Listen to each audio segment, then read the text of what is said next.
Hey there YouTube, this is Mrlubufu, and I am here with a video I've been planning for a long while, and I apologize that this video is probably going to be on the long side, but let me explain why. I am a bit, and by a bit I mean I'm secretly kinda sorta a giant Greek mythology fan. I have been since I had the Iliad read to me, translated of course, and simplified when I was, I think, 8. Since then I've just had a love for it. I've read a good deal of the original works. Of course, translated. I'm not good enough with my ancient Greek to get that far, but I know a lot about Greek mythology, and so I figured I'd be one to show you guys how truly deep and flavorful this set is by doing the complete as far as my knowledge is at the time of doing this. I'm just doing this offhand. I just looked through the cards and wrote them down, which ones I needed to talk over. But let's just go ahead and hop right in. So first, naturally, are the 5 gods. In this case, for magic, it's Heliod, Thassa, Erebos, Porphyros, and Nylea. But they each represent a god from original Greek. So Heliod, god of the sun, is probably a reference to Helios, god of the sun. Names very similar, though if you are talking like leaders of the gods, it might be more appropriate to call him Zeus. Either one, same sort of thing. God of the sea in our ancient Greek was Poseidon, and, well, that one matched up almost perfectly in a lot of the other imagery. Erebos is Hades. Porphyros is not an easy name to pronounce. It's Hephaestus, though Hephaestus is oftentimes called the god of war. He was also the largest of the gods when it came to metalwork. And that's the closest you can get to god of the forge. And then Nylea, god of the hunt, is almost a direct parallel from Artemis, god of the hunt. Because you can tell from their legendary weapons in this case. Zeus was mostly the lightning bolt. Helios was famous for his chariot that would drag the sun across the sky, but he would also be famous for using a spear. Poseidon used a trident, not a bident, so that's the big difference there. Erebos here uses a whip. Hades was famous for using a staff or a pitchfork. It's kind of where you look at your sources depends on which one you're going to get. Porphyros did have a hammer, as did Hephaestus, and Nylea having a bow and arrow is exactly the same as Artemis. So you can sort of see the parallels here. Now the next thing we have is we have the 5 ordeals. Ordeals or trials, as they would be, were to be to gain the favor of the gods. You had to prove oneself through trials, typically 3 of them. Thus the tri in trials. 3 was kind of this recurring number in a lot of Greek works, and well, that's why you get 3 or more counters you have to sacrifice. Is the trial or ordeal has been completed. Nothing here too much. I mean, peak eruption could be loosely based on Pompeii, but that's I think more Roman. We have the Nymphs. Nymphs were just like female deities, demigods. This one's a nymph dryad, which is kind of cute, but I'm trying to avoid most of the small stuff to try and keep this video quasi reasonable length. Like, oh yes, griffins. Griffins were a thing. So I'm trying to mention the bigger ones that stood out to me. We have Sip of Hemlock. This is a reference to Socrates, who was a very famous philosopher, who was ordered by the he was said to be corrupting the minds of the youth and was sentenced to death, and he had death via hemlock. Titan strength doesn't stand out that much, but there is something worth mentioning. There was a Titan named Sisyphus who was punished by Zeus to roll a giant boulder up a hill, and it would immediately roll back down. So you'd be forced to roll this boulder over and over again until the end of time. And that's sort of what the picture's alluding to. Traveling philosopher is just like minor thing, but yes, you could actually have the profession of a traveling philosopher. It was actually, you'd go around and trying to bring out wisdom and truth by speaking, and as you can see, there's large crowds, and that they would generally get good crowds. Like, you could talk about, oh, there's famous Ox, blah, blah, blah. There's not really a famous Ox, by the way. I'm just trying to stand out, like, the bigger ones that really stand out to me. Like, sure, Rage of Perforos. If you pissed off a god, guess what? You're probably dead. Yeah, you don't want to piss off a god. Like, Sea God's Revenge, how you see the Whirlpool there. The Whirlpool is kind of a famous don't piss off Poseidon thing, because, yeah. Though the original Whirlpool was a monster that was always thirsty, so it would suck up the water to try and deal with it. And people would go to their graves because they had to choose between this or another. On the other side of the strait, this is from the Odyssey. The other side of the strait, there was a creature with, I believe it was seven or 9 arms that would just kill 9 of you and then be content. So yeah, I'm just trying to mention the bigger ones. Like, yes, you could also be a professional scholar. That's kind of cool. I like how they included sedge scorpion. Scorpions and snakes were supposedly, according to the Greek myth, done when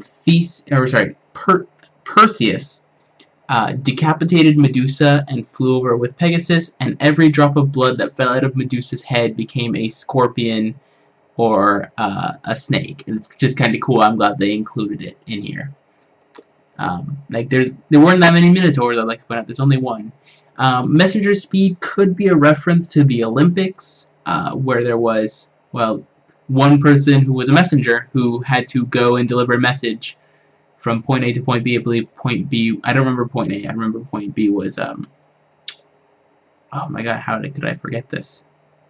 Okay, I feel bad. Athens, there you go. And he was famous for being incredibly fast. He did his job, and once he relayed the message, he passed over dead. And it was supposed myth that he outran arrows. That's kind of the flavor text here. Next, I mean, we could mention Lash of the Whip, but we have Labyrinth Champion, which is a reference to Theseus, who was the one that went into the labyrinth to kill the Minotaur, the Singleton Minotaur at the time. And he was the only one to have successfully navigated the labyrinth and, you know, come back out alive.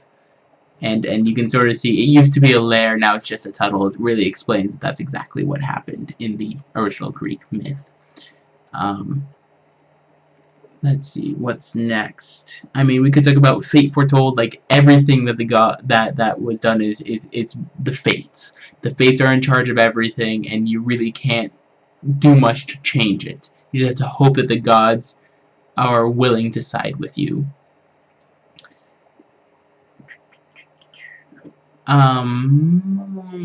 So the next one is sort of just like a brief introduction to chimeras. They were another Greek beast. They were quite clever. I like how the Greeks had lots of cool beasts. The chimera and the hippocamp being among them. Yes, hippocamp is actually a word for a creature that is half horse, half fish.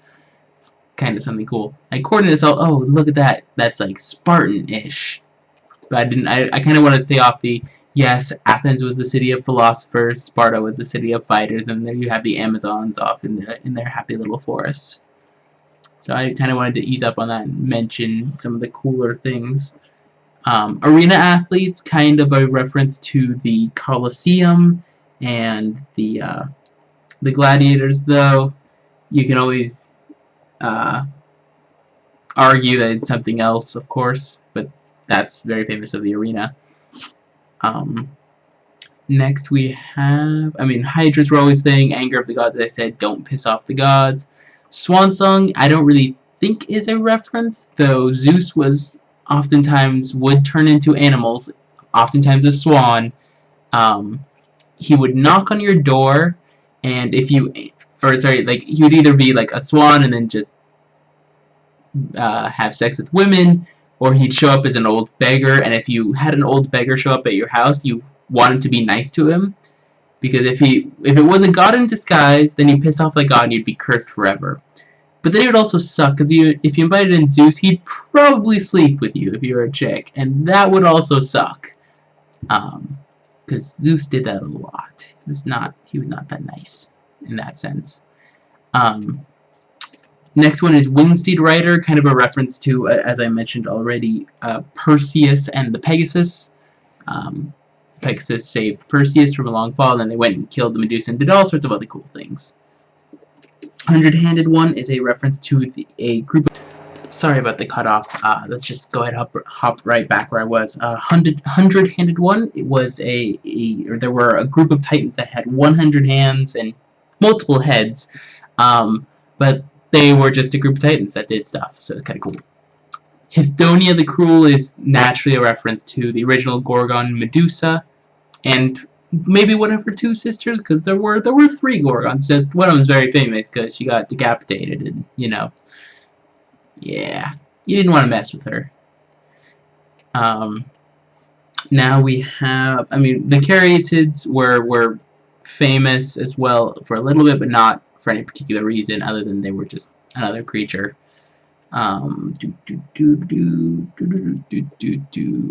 Next one I have written down is Titan of Eternal Fire, is a reference to the Prometheus god, or he was a titan rather, and he took the gift of fire and gave it to humans, and for that the gods punished him, and he got, I believe he had his heart eaten out every day by a crow and then it'd grow back, but I'm not sure exactly what was the punishment. They were pretty creative when it came to punishments. Like really, really creative. Anyway, so next is Rescue from the Underworld. It's sort of like a recurring thing that would happen.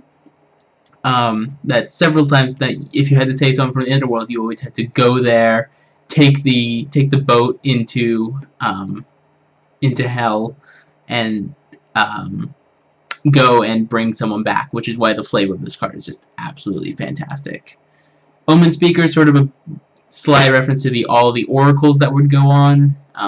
There were a lot of them. Some of them were found to have been constantly high. Chain to the Rocks is a reference to one of 2 different ones. It could be sacrificing a person to a giant or a titan to appeal them, or to put someone on the for the Kraken. And that if this was Enchanted Island, they said it would be too overpowered. That's why they didn't do it. Curse of the Swine is a reference to the Odyssey by Homer. If you haven't read it, it's very, very good. Circe's Isle. Odysseus and a group of his men show up, and she feeds them, and then they turn into pigs. But not Odysseus, because he's Odysseus, or Ulysses, if you're talking about the Roman translation, because he is a bamf. Let's just go ahead and do that. Read the Bones, typical reading the future sort of thing. That's what they would do. Gift of Immortality is just the brute reference that if you proved yourself worthy to the gods, you would be immortal. You'd either be given demigod status, or like your tale would be told until the end of time. Lost in the Labyrinth is again a reference to, well, the labyrinth and the Minotaur. We have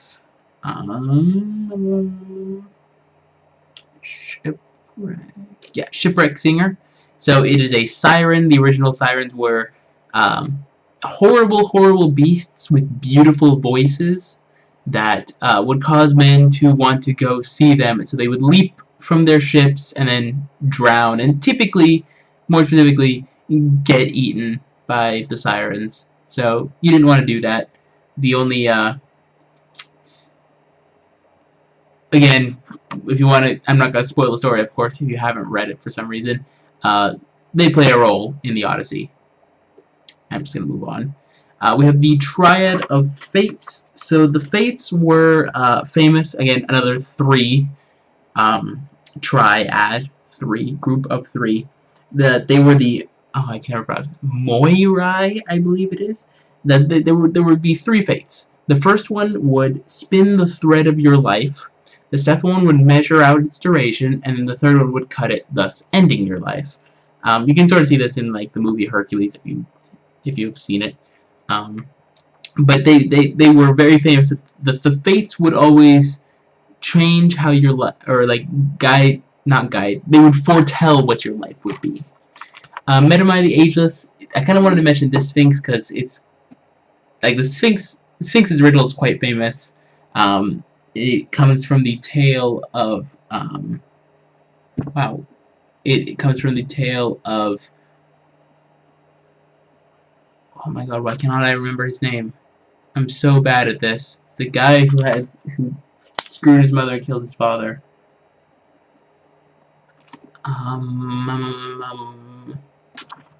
Oedipus. I'm not gonna lie, I went and looked it up because I felt bad. How could I forget Oedipus?